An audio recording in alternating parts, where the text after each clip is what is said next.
Oke, baik. Bismillahirrahmanirrahim. Assalamualaikum warahmatullahi wabarakatuh. Waalaikumsalam Waalaikumsalam warahmatullahi warahmatullahi wabarakatuh. wabarakatuh. Oke, baik anak-anakku. Gimana kabarnya hari ini? Alhamdulillah sehat. Alhamdulillah sehat Alhamdulillah. walafiat. Oke, baik anak-anakku. Sebelum kita memulai pembelajaran, silakan Mas Rama untuk memimpin doa terlebih dahulu.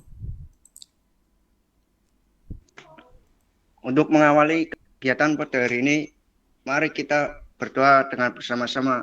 Berdoa mulai. Berdoa selesai. Oke, baik. Terima kasih anak-anakku. Semoga kalian semua dalam keadaan sehat. Oke, baik. Untuk kegiatan pembelajaran hari ini, kita akan mencoba belajar mengenai mendiagnosis kerusakan kopling ya. Jadi seperti kalian ketahui bahwa pembelajaran yang kemarin yang sudah kalian dapati itu mengenai nama komponen, kemudian cara kerja dan juga fungsi dari komponen. Maka di hari ini kalian akan belajar mengenai mendiagnosis kerusakan pada sistem kopling, di mana indikator pencapaian kompetensi adalah memperkirakan kerusakan kopling, menentukan penyebab kerusakan kopling, dan yang terakhir menentukan cara perbaikan kopling.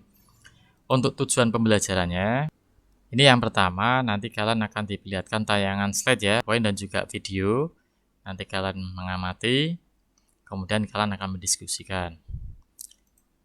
Ini sedikit review, ini bahwa pembelajaran yang kemarin itu ada syarat kopling yang baik. Oke ya. Ini yang pertama harus dapat menghubungkan putaran mesin ke transmisi dengan lembut gitu ya. Dan yang kedua harus dapat memindahkan tenaga mesin dengan tanpa slip. Dan yang ketiga adalah harus dapat memutuskan hubungan dengan sempurna dan cepat. Kemudian ini nama komponen. Ini komponen kopling sendiri ada clutch pedal, master cylinder, release bearing, diafragma atau bekas diafragma, kemudian clutch cover, clutch disc ataupun pad kopling. Oke, baik. Untuk hari ini Pak Mufti akan memberikan langkah-langkah pembelajarannya. Yang pertama adalah kalian semua nanti akan mengidentifikasi masalah dengan mengamati video pembelajaran, dan yang kedua menentukan masalah, kemudian yang ketiga mengembangkan solusi, yaitu menyiapkan bahan presentasi untuk diskusi, kemudian melakukan tindakan strategis atau diskusi dengan kelompok lain, saling menanggapi dan memberikan masukan. Kemudian yang kelima mengevaluasi, yaitu menarik kesimpulan dari hasil diskusi tadi. Kemudian yang terakhir adalah refleksi. Oke, baik. Silakan diperhatikan video pembelajaran berikut ya. Oke bro, ini unit carry Futura. Kendalanya saat angkatan jalan terasa deger di kaki dan kopling terasa berat. Kita akan tes.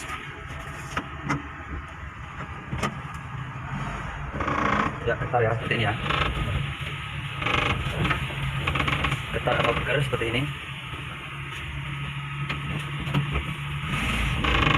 Ya, seperti itu ya.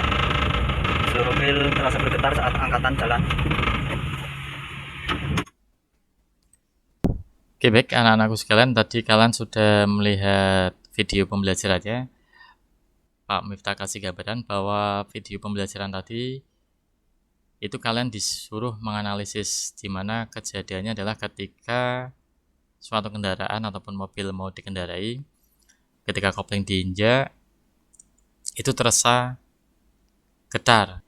Nah, ini kalian di sini disuruh untuk menganalisis. Silakan Pak Miftah berikan waktu untuk kalian berdiskusi mulai dari sekarang. Oke, silakan, ini adalah daftar kelompok peserta didiknya atau kelompok kalian, kelompok 1 sampai dengan kelompok 5. Saya Pak, kelompok 3. Oke, kelompok 3 atas nama siapa ini Mas? Hamzah Pak. Hamzah. Oke, silakan bisa dijawab Mas Hamzah. Jika kopling bergetar, kemungkinan kerusakan yaitu pelapis plat kopling beroli atau aus. Oke. Caranya harus diganti plat kopling. Oke, baik untuk kelompok 3. Terima kasih Mas Hamzah. Oke, baik ya. Tadi untuk hasil diskusinya, tadi yang disampaikan teman-temannya itu memang lengkap. Semuanya sudah benar. Dan ini alurnya, ini gejala kerusakan, lakukan diagnosa, lakukan pemeriksaan, menemukan permasalahan atau kerusakan, lakukan perbaikan sesuai SOP, lakukan pengujian hasil setelah melakukan perbaikan. Nah, ini gangguannya tadi ada yang transmisi sulit atau tidak mau pindah. Ini ada contohnya aja ya, gerak bebas pedal kopling berlebih, setel gerak bebas pedal kopling. Kemudian contohnya yang kedua ini kopling slip. Ini ada gerak bebas pedal kopling kurang, maka setel gerak bebasnya juga hampir sama ini. Ini plat penekan rusak, ini ganti tutup koplingnya. Kemudian yang kalian tadi ini adalah kopling bergetar. Kopling bergetar ini pelapis plat kopling tadi beroli ya, ataupun aus harus ganti plat kopling. Plat penekan rusak harus ganti tutup kopling, dan seterusnya. Selanjutnya ada pemeriksaan pedal kopling. Ini penyetelan free play-nya.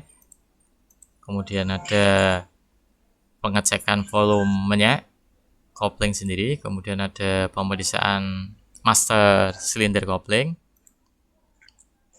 kemudian itu pemeriksaan pegas diafragma itu dengan menggunakan jangka sorong, kemudian ada pemeriksaan clutch disc, pemeriksaan kopling itu dari pemeriksaan release bearing, kemudian satunya pemeriksaan bantalan pilot. Kemudian selanjutnya adalah silakan kalian nanti bisa masuk ke e-library atau e-lib-UMK. Silakan kalian bisa mengerjakan tes formatif ya yang sudah disediakan, disesuaikan dengan mapelnya. Oke, baik, silakan kalian bisa melihat tadi di e-lib ya, ini ada LKPD. Silakan, saya yakin kalian sudah mendownloadnya. Gambarannya jelas seperti ini. Silakan ini kalian diskusikan. Pak Miftah berikan waktu selama 5 menit untuk berdiskusi. Dan nanti di sini silakan diskusi untuk yang tabel pertama. Siapa dari kelompok berapa silakan boleh menjawab. Yang pertama kita diskusikan adalah yang kopling slip ya. Dari kelompok 3, Pak. Ya, kelompok 3 atas nama siapa? Hamzah. Mas Hamzah. Silakan Mas Hamzah. Yang gangguan kopling slip. Penyebabnya pelapis plat kopling beroli atau aus. Pemecahan gangguan ganti plat kopling. Oke, terima kasih ya Mas Hamzah ya. Kemudian coba kita diskusikan yang nomor 2, yang kopling sulit bebas. Ada? Silakan, kelompok berapa? Saya Pak, kelompok 4. Ya, kelompok 4 siapa? Muhammad Edi Gunawan. Muhammad Edi Gunawan, Mbak. Edi Gunawan. Edi Gunawan. Oke, silakan Muhammad Edi Gunawan. Gangguan kopling sulit bebas. Iya. Penyebab saluran hidrolis bocor. Oke. Pemecah gangguan. Perbaiki blending dan periksa kebocoran. Oke. Terima kasih ya Mas Edi Gunawan. Ya, benar penyebabnya. Ya, Pak. Oke, silakan untuk diskusi yang kedua. Ini kalian sudah menonton videonya, video pembelajarannya. Silakan kita bahas dulu. Saya Pak. Ya, siapa ini? Mas siapa? Rama Maulana. Mas Rama. Silakan Mas Rama. Pemeriksaan pegas diafragma. Hasil pemeriksaan kedalaman pegas kopling 0,5 mm. Spesifikasi kedalaman 0,6 mm. Kesimpulan baik. Oke, terima kasih Mas Rama ya. Berarti itu masih standar ya, belum lebih dari standarnya. Oke, baik. Terima kasih ya. Setelah mengamati video sudah paham ya jadinya ya kalian ya. Oke, baik, untuk yang tabel ketiga ini adalah ada rangkaian gambar. Silakan untuk didiskusikan. Siapa ini yang sudah ataupun yang berani menjawab, silakan. Siapa? Saya Pak. Ya. Yang tabel pertama, nama pemeriksaan. Ya, Pemeriksaan oke. bekas diafragma. Ya, pemeriksaan bekas diafragma atas nama siapa ini tadi Mas siapa? Hamzah, Pak. Mas Hamzah. Cara pemeriksaan dengan menggunakan jangka sorong. 1. Pengukuran kedalaman bekas diafragma. 2. Pengukuran lebar bekas diafragma. Spesifikasi pemeriksaan pegas diafragma dari keausan. Limit sama dengan kedalaman 0, mm, lebar 5,0 mm. Ya Pak, terima kasih. Oke, terima kasih ya Mas Hamzah ya. Silakan siapa yang mau memberikan kesimpulan dari pembelajaran mengenai mendiagnosis kerusakan sistem kopling? Ya Pak, Ya, siapa ini? Hartoyo Pak. Ya, silakan. Setelah saya belajar mendiagnosis kerusakan kopling, maka saya dapat lebih memahami cara perbaikan kerusakan-kerusakan pada kopling dengan cara runtut dan sesuai SOP Pak. Oke. Ya, Pak. Oke, terima kasih ya Mas Hartoyo. Oke, baik. Dari kegiatan pembelajaran semuanya, ini Pak Miftah memberikan kesimpulan bahwa kesimpulan pada kesempatan hari ini adalah ketika kalian belajar mengenai mendiagnosis, maka rancangan kalian itu dari awal yang sudah disampaikan, silakan didiagnosis terlebih dahulu apa sih yang terjadi penyebab karena kerusakan tersebut, baik dari pedal kopling sampai dengan plat koplingnya gitu kan, dari pedal kopling, kemudian master silinder, release fork, release bearing, pegas diafragma, kemudian plat kopling maupun flywheelnya. Itu bisa kalian nanti cross check ketika ada salah satu yang mempunyai kendala, maka segera mungkin bisa diperbaiki, tentunya dengan sesuai SOP dan juga buku panduan. Oke ya, untuk pembelajaran kali ini semoga kalian mendapatkan ilmu yang bermanfaat.